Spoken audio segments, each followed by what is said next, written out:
My last speak. Duty comes first. University academic times have proven to be pretty much satisfying, both in terms of grade and content. So I've learned a lot about the peculiarities about the New Zealand system of the public service sector, which I hope to apply when I go back to Germany. Of course, Rotary has played a pretty important role during half that year. At our outgoing seminar here in Wellington, we were encouraged to not only hold our speeches as ambassadorial scholars in the area of Wellington, because I mean these capital clubs see like 3, 4, 5 ambassadorial scholars a year maybe, whereas the smaller clubs throughout the country who pay for this program as well hardly see an ambassadorial scholar in 5 years. So we travel around a little bit. For example, we went to the Rotary Club of Makatu. Makatu may be most famous for Makatu pies, which aren't so tasty at all, but don't tell them. Yeah, and what I found pretty amazing during when visiting all these clubs was that yeah, there's indeed a variety of clubs. So I've encountered very, or rather formal clubs. I've encountered clubs with a sort of what I would call nasty humor. I've seen pretty sober clubs. I've seen clubs which I would label alcohol non-neglectant. I've seen clubs that are younger than this club. I've seen clubs which are far older than this club, but only older in terms of age distribution of the members, because all of us know Rotary Club of Wellington is the oldest club in New Zealand.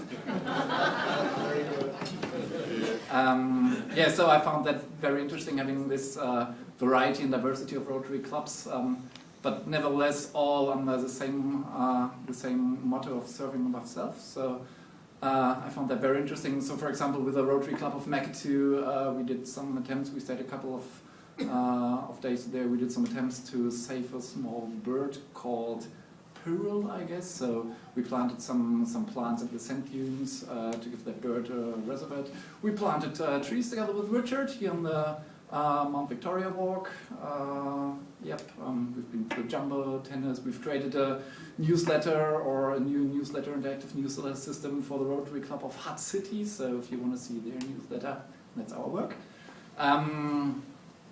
What I've additionally done is, you may remember the times when I came here to the club for the first time and I held my introductory speech. What I sensed after I've done this speech for a couple of times is that people were rather not too much interested in these standard ambassadorial scholar speeches, like who am I, what do I intend to do, but what these people were interested about most was the Euro crisis and Germany's role in the Euro crisis. So I totally threw that presentation head over feet and talked about the Euro crisis for the next times. And well, when I left Germany back in December, I sort of swore to myself, because I was very much into the topic given my economical background when I left, like reading the daily news about the Euro crisis. I really swore myself not to follow the Euro crisis anymore once I'm in New Zealand, because A, I had the hope that the Euro crisis would be over once I'm back. B, yeah, didn't turn out to prove, right?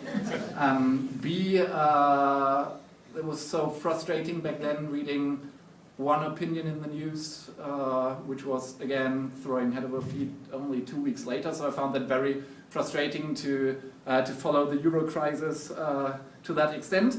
Yeah, both didn't happen. The Euro crisis followed me, because I indeed was interested in. Plus, I hope the speech is about the Euro crisis. Plus, hope number 2, the Euro crisis wasn't solved at all. So even here you can see how, even from a German perspective, the Euro crisis follows you. Here we've got Time magazine, where everybody loves to hate Angela Merkel. Here we have Angela Merkel, which you could label alcohol non-neglectant on the Economist's cover, because she has a bottle of whiskey over there. That's a brilliant article, by the way. The Economist made up a fictional exit plan for Greece, which is presented to Angela Merkel, and she reads this secret dossier and is thinking whether or not to kick Greece out of the Eurozone. So anybody who wants to discuss Eurozone, I'll be free for chat afterwards.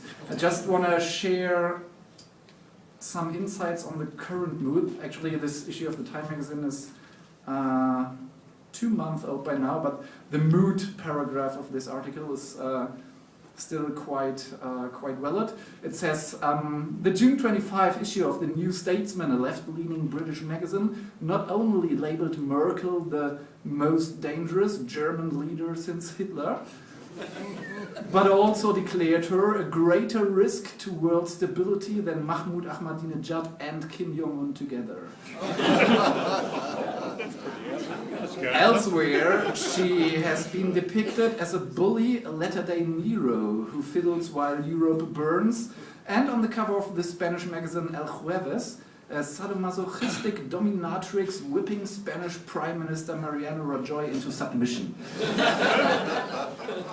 So, the mood in Europe isn't too good, and I mean, it's, from a German perspective, a responsibility to at least explain, not to, well, stand behind, but at least to explain the German perspective to the Euro crisis. So everybody who wants to discuss that, feel free to do that afterwards.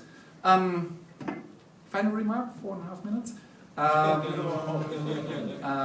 Of course, when you are abroad, you always compare like your host country and your home country. And I mean, what would be better to compare these both countries than sports? So what I've done is I've done a brief calculation. The Olympic Games in July. Germany's won 11 gold medals with a population of 81 million people. New Zealand has won 6 gold medals with a population of approximately 4.3 million people. That makes New Zealand 1,000%, nearly 1,000% better performing at the Olympic Games than Germany. And congratulations to them.